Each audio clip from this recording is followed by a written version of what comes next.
Hey, good afternoon, everyone. My name's Tom Stark, and I've had some thoughts today about improving our leadership and improving our leadership skills. And so I wanted to share some of what those thoughts are with you today. The general goal of leadership is to create or to generate influence in such a way that people want to follow you. You want to influence people in a way that they choose to follow you. And so it's not like a mandate, not like an edict or something like that. It's not from a position of power. It's from a position of actually empowering people to achieve more of what they want for themselves. For those of us who are involved in a home-based business, and I'm involved, my wife and I are both involved in a home-based business, it's real important that we grow people, that we grow leaders. We're not out trying to sell product. We're not out trying to sell opportunity. What we're really trying to do is help people solve a problem in their life. And so leadership, when it's properly applied, we're empowering people to begin to address and solve those problems in their own life. So I have 7 tips today. The first one is this: to be honest, be transparent. There's a phrase, a slogan that I try and live by, and I live by it daily in many respects, and it's so ingrained in me I don't really have to think about it anymore. And that's seek to understand before being understood. Again, that's seek to understand before being understood. And the reason for that is pretty simple, is that even though we have opinions and we have things that we want to shape the world, we can only shape it when people are coming into alignment with where we want them to be. So we listen, we ask. We listen, we ask. We listen, we ask. And in that process of testing the waters to figure out exactly where it is in their life that they're looking to change something, it provides us an opportunity to then become understood. If we have a solution, something that helps solve a problem that they have, then great. But it's about them. It's not about us. It's not about what's in it for me. It's about what's in it for that individual. So be honest, be transparent. The second thing is that we want to cast a vision. Cast a vision in such a way that people see possibilities that excite them and excite them in ways that affect and impact their lives. I mentioned earlier, everybody is looking for something different. Everybody's looking to improve something in their lives. Well, some people are actually actively looking. Some people may complain about it, but there may be things that they're not quite ready for. They know that there's something that they're looking for. They may not know how to get it. They may not even know it's possible. So we want to cast the vision in such a way that people begin to see that whatever it is they want to improve in their life, they actually can improve. They actually can impact it. And if we have part of that solution, great. If it's through a product, if it's through a business opportunity or money-making venture, if it's through partnering, awesome. But if it's not, we also can become part of a solution in helping that person move into a direction where they can get that problem solved. Worst case scenario, we walk away with a friend. We walk away with someone where we made a difference in their lives so that they could power up and they could do something different. The third point is that vision must inspire action. A well-cast vision is a call to action, really. If you think about it, a well-cast vision inspires someone to do something. It inspires them to move into a new space, a new opportunity, a new way of addressing a situation. And yet in this industry, in the home-based market or home-based business industry, it's very easy to confuse people. It's very easy to say something that we don't really intend. So when we cast a vision, sometimes we cast a vision so big and so broad that someone can look at it and go, you know what, that just sounds too good to be true. And if it is too good to be true, then it probably isn't for me, because it's just baloney. It's malarkey. You don't want to oversell something, and you don't want to cast such a vision that they don't believe that it's real. But the other side of that coin is that you also don't want to cast a vision that's so small that you're messaging them by saying this, that's all I think about you. You're not capable very much. The problem that you're describing is too small a problem. It's too simple. And, that's not going to move people into action. So the first point was to be honest, be transparent. The second was to cast a vision and cast it in such a way that it excites people in their life.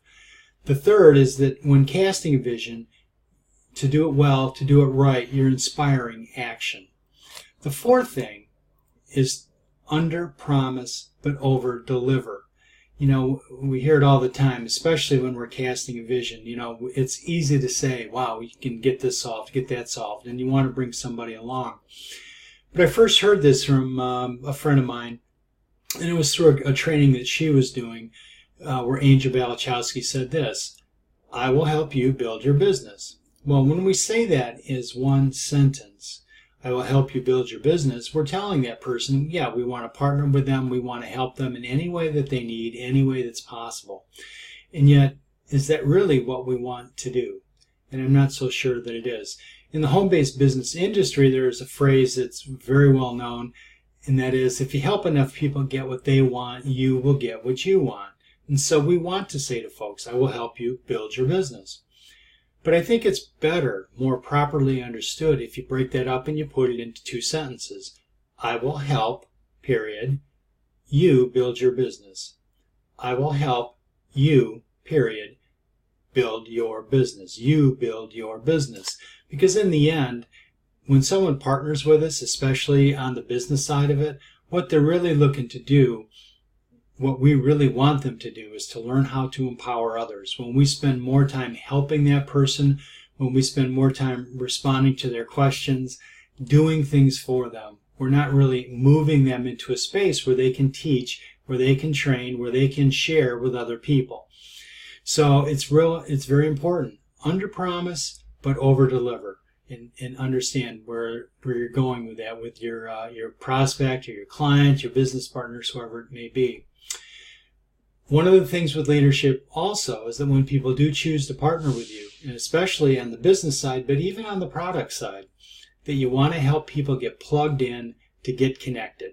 So I know the team that I'm associated with, we have morning power-up calls. They happen Monday through Friday, and they happen 11 a.m. We have team training calls that occur once a week. There are team webinars. There are, the company website for Asante Organics. You want to show somebody how they can navigate and work that website. Same with basic product information. There is so much to learn, so much to know.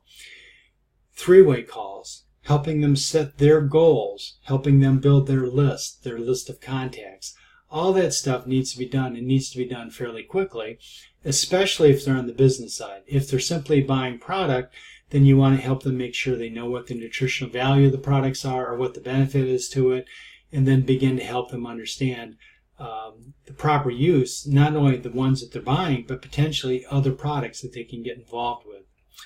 The sixth thing is this, and this is more personal, it's more direct, but it's to be the change that you want to see, be the change that you want to be. And what that means to me is that we want to lead by example. So we need to have a daily schedule. We need to have certain goals. We need to have things that we are aspiring to. And those people who we partner with will see that. They will see what we are doing. They'll see our activity. And ultimately, if they are truly partners and we're truly empowering them, they will take that model and they will move into a new place. So we have to model it. And it's not by just hand-holding and saying, go do this, I'll go do that with you, and taking them every step of the way. We want to be the change that we want to see, and we want to be the change that we want to be. The seventh and final point is this: seek help when you can, seek help where you can. One of the worst things that I see happen is that some people will position themselves as being the expert. And they want to make it look like they have no flaws, no vulnerabilities, nothing that you can help them with, or nothing that they can learn from anybody else. They're not really the people who I'm going to listen to. Ultimately, they're not really people who I'm going to respect, because those folks are not working to improve. And so it happens with accountability partners, where you take on an accountability partner, or peer relationships with those people in your industry who you know, like, trust. Mindset trainings, things like that, where you can reach out and begin to simply continue to build the skills that you have in the areas that you need to build. I remember when I was in graduate school just a few years ago, actually a little more than a few, but one of the things that I really appreciated about my graduate school program is that there were certain things that I needed to take as core classes.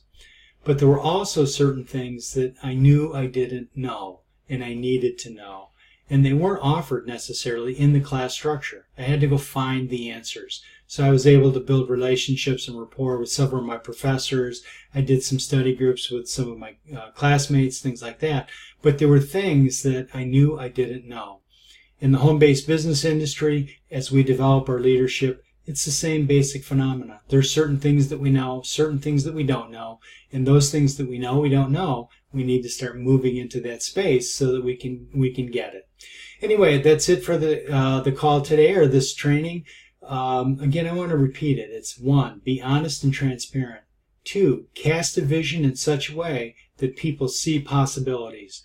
3rd is that casting the vision must ultimately inspire some action, some decision, some movement on the part of the person you're talking to. The 4th thing is under-promise but over-deliver. Number 5, plug people in and help them get started. Plug them in, get them going. Number 6 is be the change that you want to see, be the change that you want to be. And the final point today is this: seek help when and where you need. And you know that there are points where you need help. So be vulnerable about it, be honest about it, and help people move into that place. My name again is Tom Stark. Thank you so much for watching, and I hope you're having an awesome day today.